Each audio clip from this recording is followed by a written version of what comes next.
right, ladies and gents, as you can tell from the enthusiasm in my voice that I am eagerly excited to give you my initial impressions on my brand new 2019 Triumph Tiger 800 XCX model, and see if maybe I can answer some of your questions about this bike, give you some of the good things I like about it already in its first couple of 100 miles, and some of the things that I can see will be a problem over the next few 100 miles, and eventually check back here with this channel because I'm going to do a complete review once this bike goes through the break-in procedures. But for right now, I'm just going to give you my initial impressions, like I said, over the first couple of 100 miles.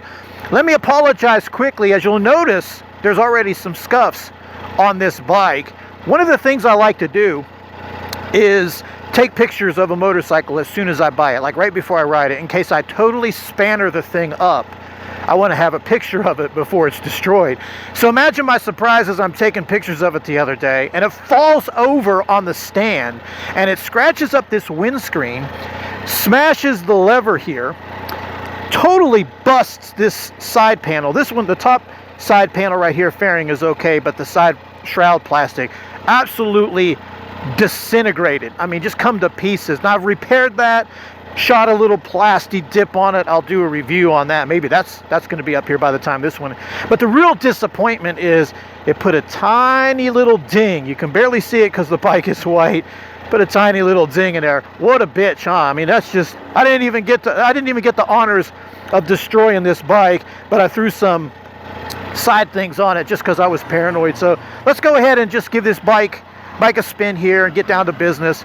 So one of the things I really like about this bike, just to start with, is the ergonomics. I like the positioning. I think they've done a good job here with the positioning from the seat to the tank, bars, and the screen. Everything just fits right, which I think is really important when you're buying a bike. If you can just sit on something at your dealership and it feels comfortable right away, that's a pretty good thing. That's a pretty good sign.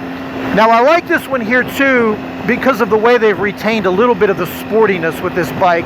If you're shopping for these adventure bikes, I'm sure you've looked at like the 1090R, you've looked at the Africa Twin or the BMW, and you're going to notice those are a little bit more geared for off-road use, so they're going to have a little bit different type of rake and trail. The front's going to be a little bit higher.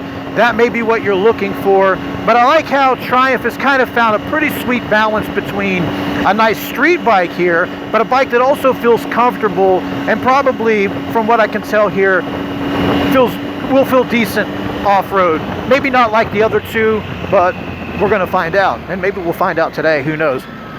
So I'm going to start really here. No, let me go back. There's something else I want to talk about here real quick about the ergonomics, and this could just be my riding style, and I'm sure that it is, and that's this frame really sticks out here. And I understand because of the engine being a 3-cylinder versus a twin, so it's going to naturally be a little wider, but through my years of racing super bikes, I've always squeezed the tank like this under heavy braking. I've always used my legs to help steer the bike, weighting the pegs and all that good stuff. So when I'm on the street and I'm squeezing it like this, it's just conveniently positioned, and it's like bruising the inside of my kneecaps here.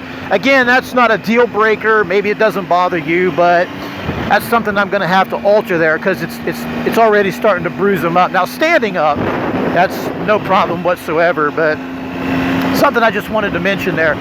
Now, speaking of the ergonomics, let's just kind of move on to the chassis. And this bike, like I said, it retains a sporty side. It really feels good. It's like a big supermoto, switches directions real nice, surprisingly grippy out of these tires. I mean, just look at this thing. You can easily just drag peg. Just like I said, a big supermoto. You can just kind of rail the corners on it. Kind of surprising. Now, again, this is maybe from my history as a rider and a racer, racing super bikes. I just kind of thought that the 21-inch front tire was going to be vague. Like you just, where you're coming from a super bike and you've got a 17-inch or a nice fat tire on the front, or a larger tire than this. I guess I was just under the perception that a 21-inch front was going to be loose, vague, maybe not translate a lot of rider feedback, but I'll tell you what, it's pretty impressive. Now the bike comes with Bridgestone battle wings, and I intend on changing those tires because I bought this bike primarily for off-road use, as I already have a couple of other Triumph motorcycles, which we'll get to in a second. I got a speed triple and a street triple and all that good stuff. So, you know, when I put knobbies on it, maybe that will change, but right now that's pretty good grip coming from those tires. Now, I'm sure they don't work that well off-road, but if your primary use is going to be street, they're actually pretty impressive. Now, if we work our way up, one of the things that's been talked about with this bike is its brakes. Oh, hey, squirrel! Wow, get out of the way, girl! Woo! Yeah! Yeah, he lived! Sweet!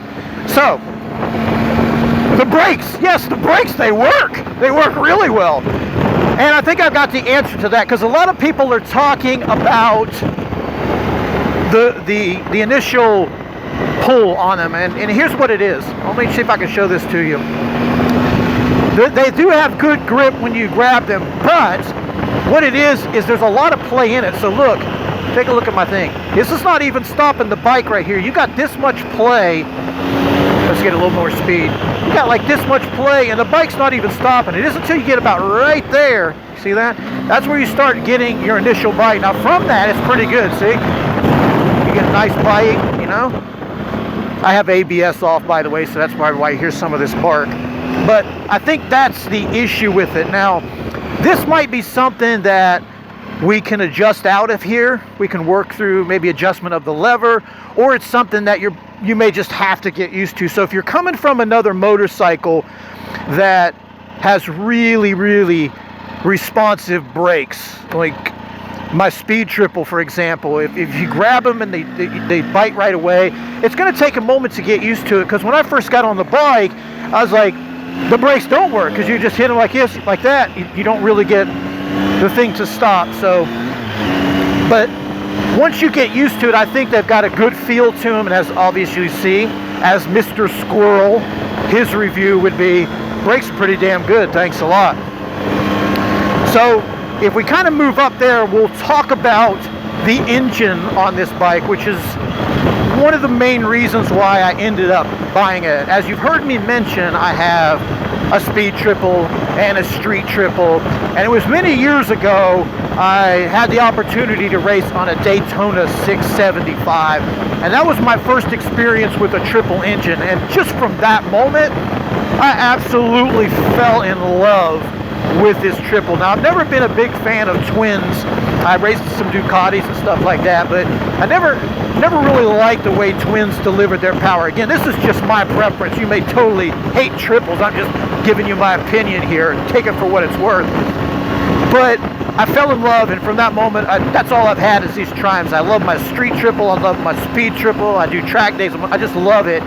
And I instantly thought I would fall in love with this 3-cylinder motor. I just love the sound, the whole thing, you name it. But I haven't really fell in love with that, and I'll tell you why. I'm somebody who really loves power. Like, I just love power on a motorcycle, and part of really owning one is to get that balls through your throat kind of feeling. Now, this could also be from racing 160 plus super bikes and stuff like that, but this engine is very, very anemic, and especially down low. Now, on paper, it doesn't look bad. You know you're giving up something to the twins, obviously, but it says it has like 59 foot-pounds of torque and 94 horsepower. Now, those sound like impressive numbers, and the way this thing delivers power is unique in itself, but it really gives up a lot down low. Now, we'll go over some rider modes later on, but the only way I found this bike to really have a good engine, the engine that I like, I shouldn't say, you might love the engine the whole way it works now, but is in this off-road pro mode. To me, that seems like that disengages everything from the bike and gives you the motorcycle. Now, that might be incorrect, but that's the way it works best for me, is no ABS, no traction control, just give me the motor. I don't think it has enough thrilling power that you need traction control. Again, that's just my rider preference and experience. You may differ, but it's really, really anemic down low. Now, on that note, I should say this thing has power everywhere though. That's where you really make it up, and I'm sure most of you know that, is this thing has power all the way. You know, red line's all the way at like a little over 10,000 RPMs.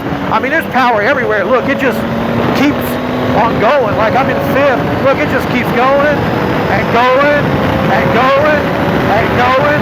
I mean, look at it. So it has an abundance of power, no question.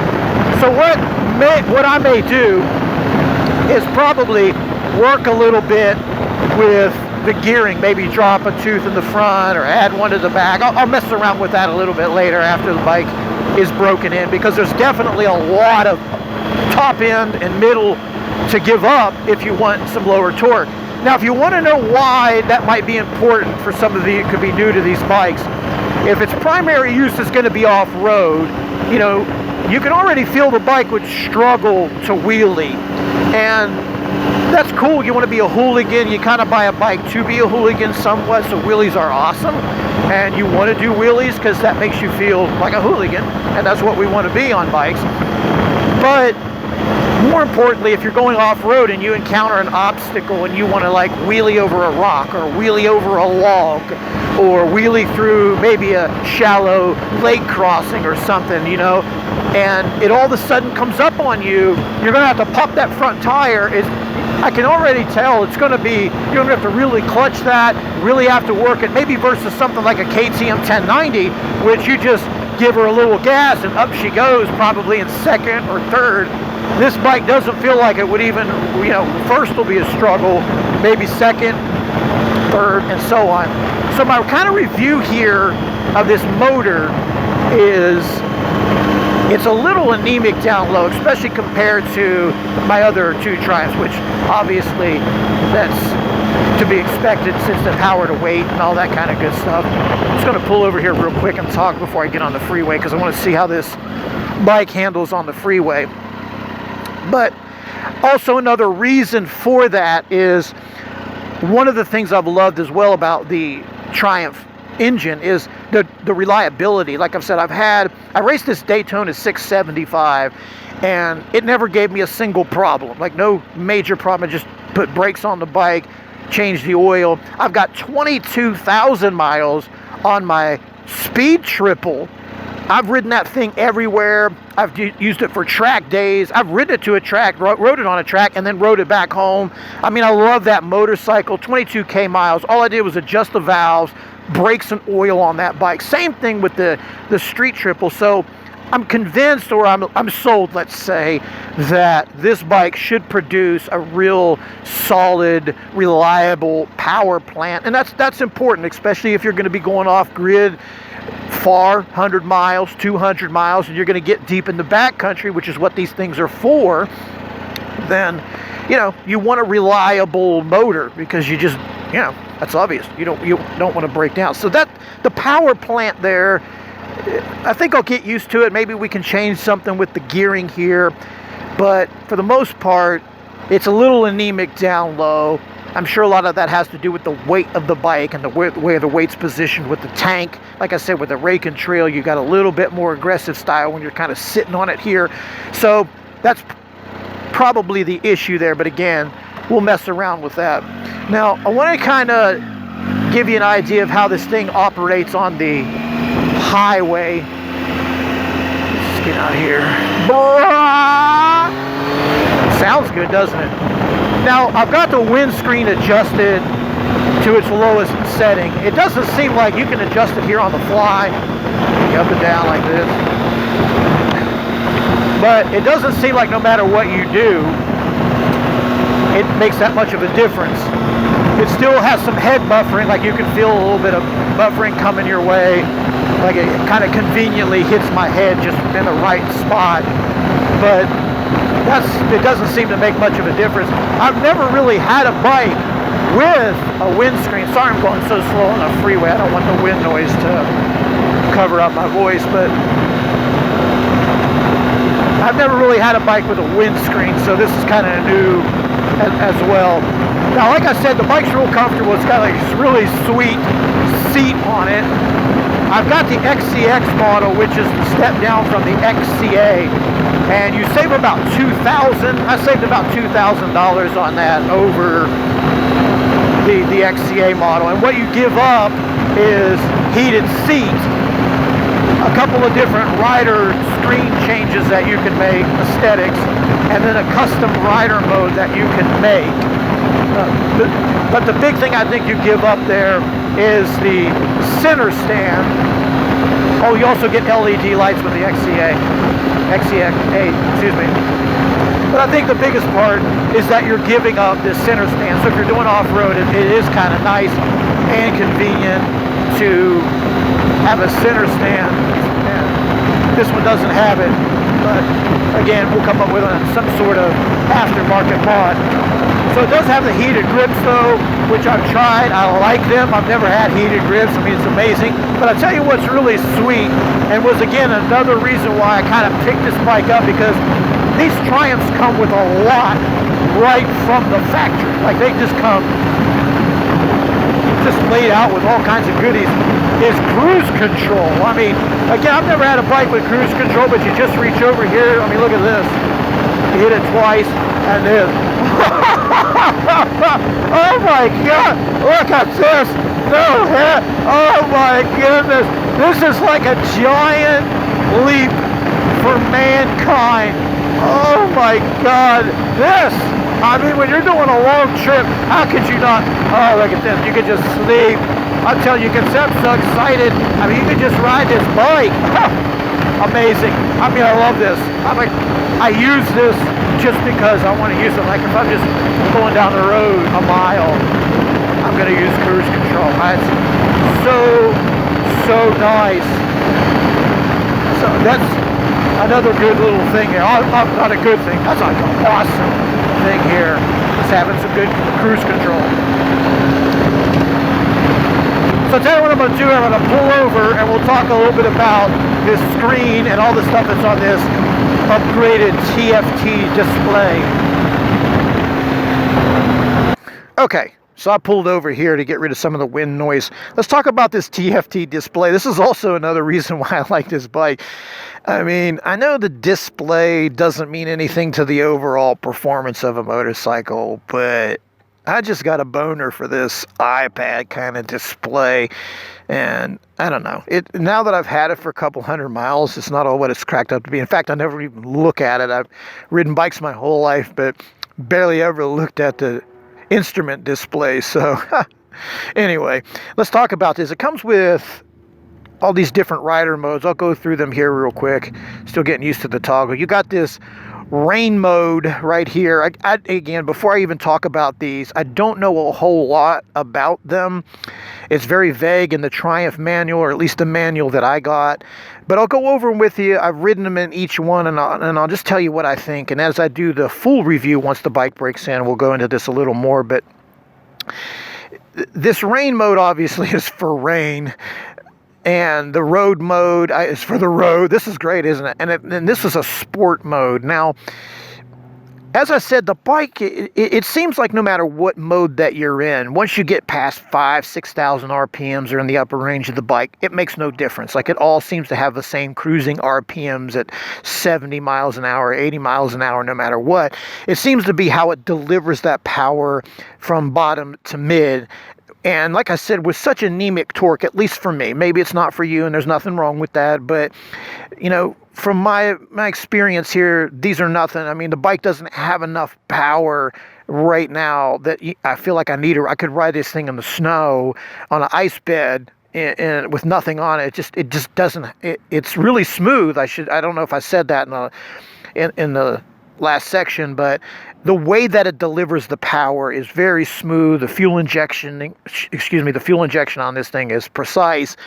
So it doesn't feel like you even need these, but I think what they do is they just take a little bit of the torque out of the bike. Now, the sporty mode gives a little pep, but it still feels really, really low on the bottom end. Then you have an off-road mode, which feels like it's the off-road pro mode, but you don't have enough.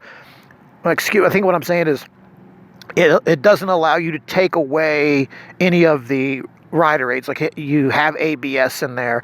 Like I said, OffRoad Pro is the only one I found that gives you the ability to remove the traction control and the ABS, which I prefer. You know, like I said, I'm old school. I've been riding and racing motorcycles ever since I was 10 years old. It's just not, I just grew up without it. It's not like the cruise control. I'm like, I don't need that either. And then I got it. It's like, holy hell, how did we live so long? But they're still there. Where I think regular off-road mode with the traction control would work or feel good is if you were on a really slick gravel road, like a really dusty gravel road that was really slippery. You could probably be a little bit more erratic or choppy on your throttle and get away with it, or maybe you could slide it around a little bit more. I don't know. Now, when you click on these, the only thing I found here so far was you're able to disengage on OffRoad Pro. Is, you know, you can turn it off, the ABS, and you can turn the traction control off. And right now, at least now, at this sequence, this juncture in time, this is what I found to be the best for me, at least for now. We'll see how it comes over time. Now, you have some different display functions that you can use with the screen. I've just stayed with this one. That's good enough for me. And as I said, we'll go over that a little bit more. Now, one thing you guys might have noticed while I was yodeling here in the background is there's an off-road trail over there. Now, I don't know how wise, let me just ask you this question. I don't know how wise it would be to take this bike off-road when it's only got a couple of 100 miles on it and it's got street tires. It's probably not advisable, but what do you think? Yeah, screw it. Let's give it a shot, huh? Let's give it a shot. To try if it starts right up. I'm just going to leave it in OffRoad Pro, and then we'll go from there. Let's see how this thing handles off-road. Don't make fun of me if I chicken out here.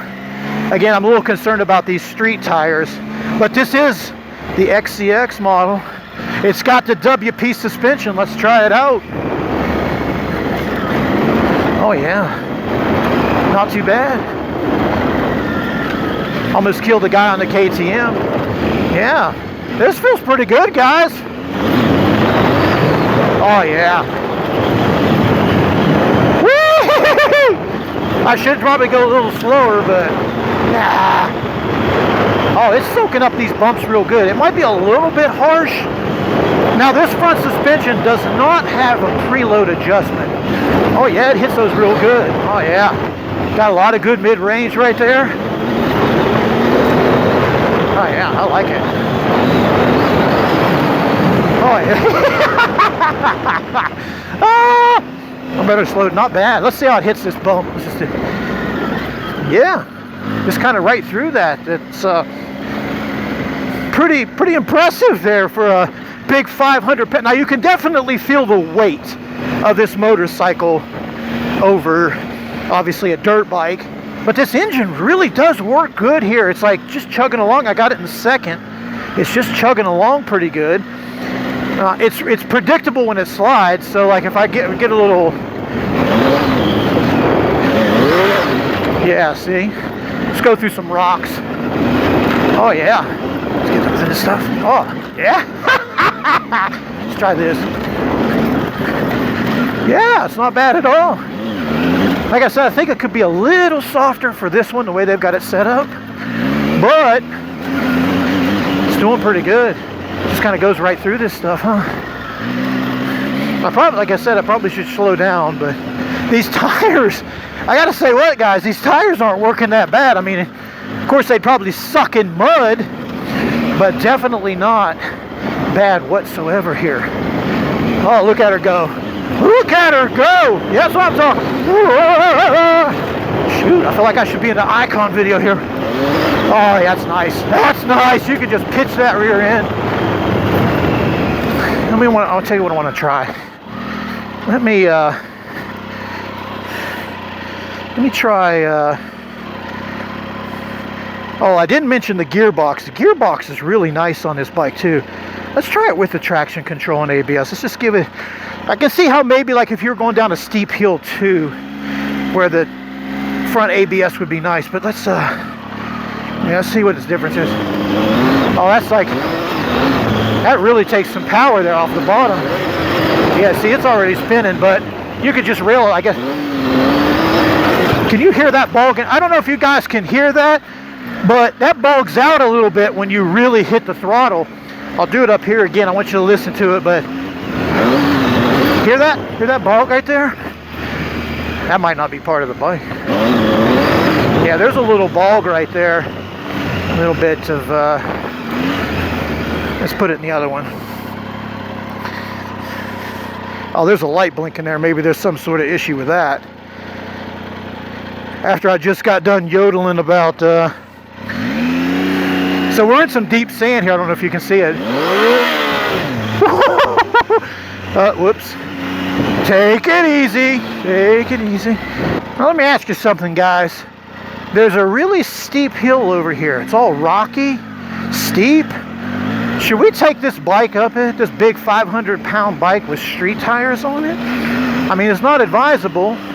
Oh, look at this. Yeah, that's what I'm talking about. That's what I thought. Yeah, let's do it. Let's give it a go. Again, I don't know if you heard it, but man, this thing has a bulge in that Off-Road Pro. I'll have to look at that. Let's see if this thing make it up this hill and these rocks. All right, let's give her a go. Whoa! I got it just Off-Road Pro now. See if it can handle these rocks here. Oh yeah, just right through these rocks, huh? That's pretty good. Oh yeah, battle wings, man, battle wings. Oh, like it ain't nothing. Like it ain't. Oh, like it ain't nothing. Battle wings, bro. Oh man, when the knobbies get on this bike, let's see what we got here. See if she can handle this. Oh yeah, like nothing. Oh, nothing. Yeah, the suspension just soaks this up. And this is really rocky. I don't know if the camera's doing it some justice, but really rocky here. Yeah, look at this, just right through it. But you do feel the weight. Like, I don't want to get off balance with this thing. It'll probably break my leg if I stick it out. Okay. So anyway, my camera sort of just given up on me here. It's got dirty already. I think I'm just going to leave it like that. But just a real quick rundown here before I stop. The bike feels good. I think the only complaint I have now is its lack of power, but I think we can do some things to fix that. But you know, these battle wings, they struggle a little bit in this sand, but hey, they're pretty good tires and the suspension's working pretty good. And maybe one other thing just to kind of comment, I'm sure most of you kind of know already, but this is a terrible design, and a lot of adventure bikes have this. There's a couple of big problems here. One is you can't remove these pillion pegs or passenger pegs. And on the Triumph, they stick out real far. You'll see they kind of bow out. Now, where the problem kind of comes in with that is if you're doing a lot of trails or tight kind of, you know, technical stuff, this would so easily hit on a branch, a log, a rock, and just smash it. And with it not having a removable subframe either, in theory, this bike would just be totaled. The bike will be totaled. And I know there's a lot of them that use this. This is just a bad design. I think maybe the KTM or the BMW, they have, I know the KTM does have a removable subframe and removable pegs. The new Africa Twin, I think, doesn't have, has the pegs here like this too. That's a problem. The second thing is, you know, if you put your foot down, you can see how your calf will come back up here and hit this. And it's probably going to leave a pretty nasty bruise on the back of it. I think in time, what I'm going to do is just cut these off and try to come up with some other sort of removable device. But for right now, I'll wait until it breaks my leg and then I'll fix it. But this is a bad design. I mean, I understand they're in the business of making a profit on motorcycles, and you know, they want to mass produce these things, and there's only so many things that they can do. But this is a bad deal for an adventure bike. So anyway, that's the Triumph. I didn't mention she's sexy as hell. I mean, look at her. It's got dirt already. I went through a couple of mud holes. Hell yeah, it looks good that way. But thanks for watching the initial impressions of the Triumph. Check back, and when I get some knobbies on this and I get it broke in, get a little bit more seat time on it, then I'll give you a full review. Anyway, peace.